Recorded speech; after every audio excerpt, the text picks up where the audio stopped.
So we got started last night, albeit on a somewhat strange and unusual setting, speaking about, thinking about, talking about, communicating with young children, perhaps in a way that is brand new for a lot of you, whether you've been working with children for years, whether you've been communicating with children for years.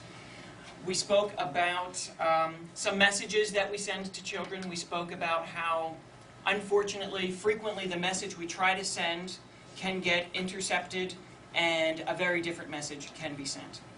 Incidentally, was anyone, when you left here last night, did anyone drive south on 611? Did you smell that skunk?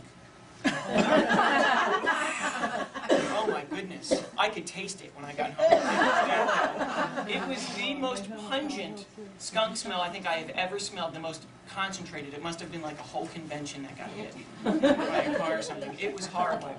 I was just thinking of that and I wanted to get it off my mind. All right.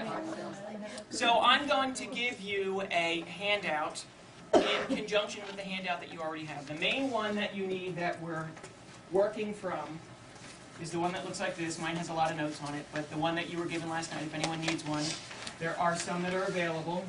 In addition to that, for those of you who are note takers, who do a good job at listening, looking, simultaneously taking notes, to sort of take some things away with you, there's a handout that looks like this that I'll give you now. Is this the main one? Yes, that's the main one. There's a handout that looks like this. It's called Train a Child in the Way That He Should Go, Proverbs 22:6.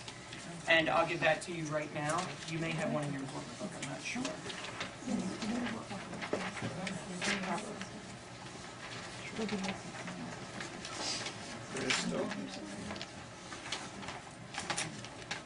need to stretch over.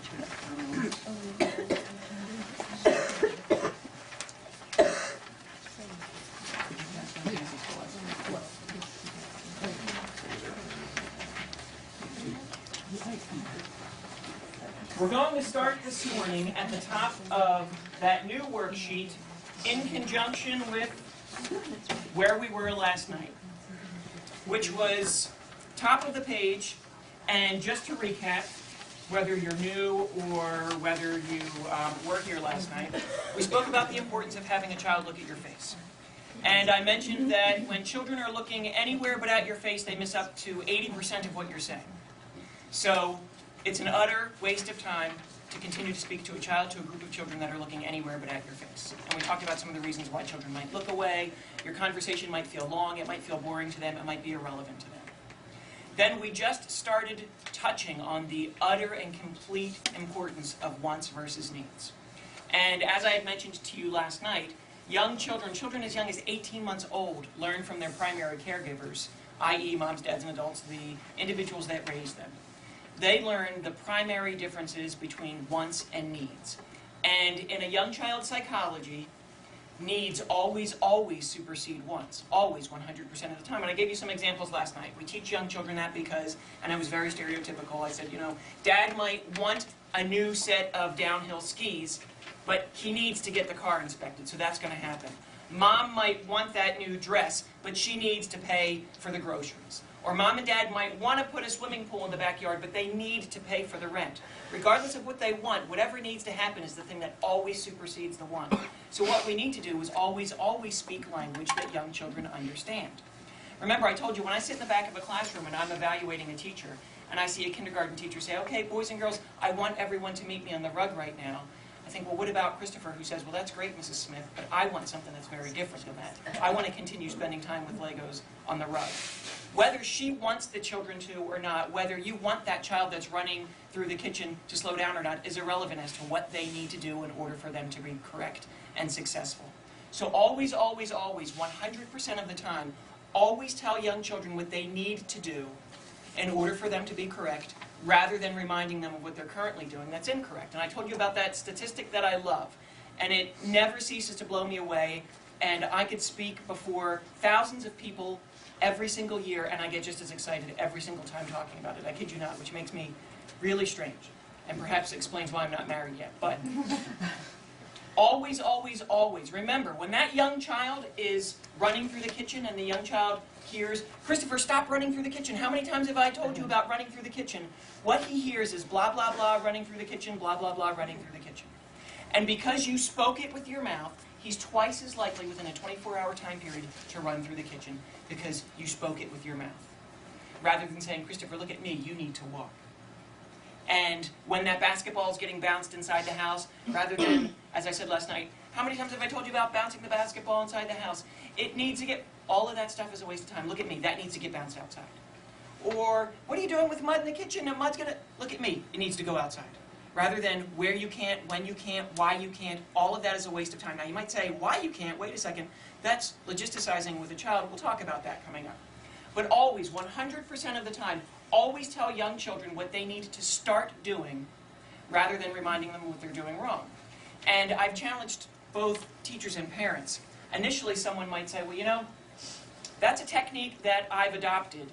And occasionally I have a tough time because I see my child doing something and I can't think of what the opposite of that thing is.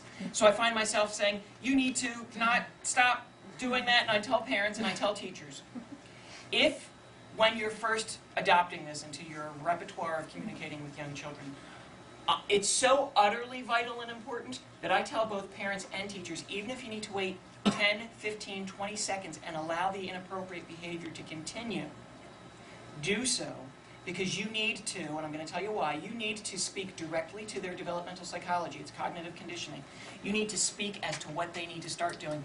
Even if you see two children that are doing a thing and you know that something different needs to happen, even if you're just physically separating them and thinking for 10 or 15 seconds, do so. Rather than telling a young child what they need to stop doing. So let's delve in a little bit. Okay, wants versus needs. Always tell children what they need to do in order for them to be correct or successful. There are a bunch of different examples that I give people that I think are effective. Imagine, if you will, that you're sitting at a computer screen and the computer is frozen. You have absolutely no idea what you've done. And you don't recognize the message that you're getting, but the screen is absolutely frozen. And a computer whiz walks into the room. An absolute pro, a programmer, walks in and says, "Oh, I know what. You did this wrong, and that wrong," and left the room. Well, that information does absolutely nothing to help you move in a forward direction. What the computer whiz needed to do was to walk in the room and say, "Oh, you know what, you need to press that and that. Thank you. That's the information I needed to find out about. That's what's helpful to me." Now imagine that the person who's sitting at the computer screen is the child who's engaging in any type of inappropriate behavior, and you are the programmer. You are the computer whiz who walks in the room, and rather reminding you about this and reminding you about that, I'm going to tell you what you need to do in order for you to be correct and successful. I call it giving children the tools that they need in order for them to be successful. I'm just going to tell you what you need to start doing. And I have a bunch of real-life examples that I like. As you know from last night, I told you that I spent most of the 1990s, about 8.5 years of the 1990s, just researching. Researching with 72 different families, researching the psychology of parenting young children, in addition to researching with schools and preschoolers. And during that time, because you may or may not know, research doesn't pay. And so it's tough to make a living when you're a researcher. So I had just an adoration for storytelling. And so early in the 1990s, I became a professional storyteller. And it was great because during the week, I might visit 2 or 3 or 4 elementary schools and preschools a week, and they would employ me to be a storyteller. While I was doing that, in fact, during much of the early 90s, that was my only source of income. And some weeks, you know, it was great. I would be at 2 or 3 different schools a day. And some weeks I would be at one school the entire week. So, you know, it was sort of fast or famine. But anyhow, so I never turned down an opportunity to observe adults interacting with young children. As you might know, it's pretty much of a fixation or obsession of mine. So while being a professional storyteller, if I had a storytelling engagement at a school, say from 2 to 2:30, then there were 30 minutes left in the day, I knew that I didn't have another storytelling engagement, so I would always ask the teacher, is it okay if I hang out for the rest of the day? There's just 30 minutes left, and they always said yes. I never ever turned down a free opportunity. It was nuts. I couldn't get enough. That's probably why I'm not married, actually. Always took every opportunity I could get to observe more. And in the early 90s,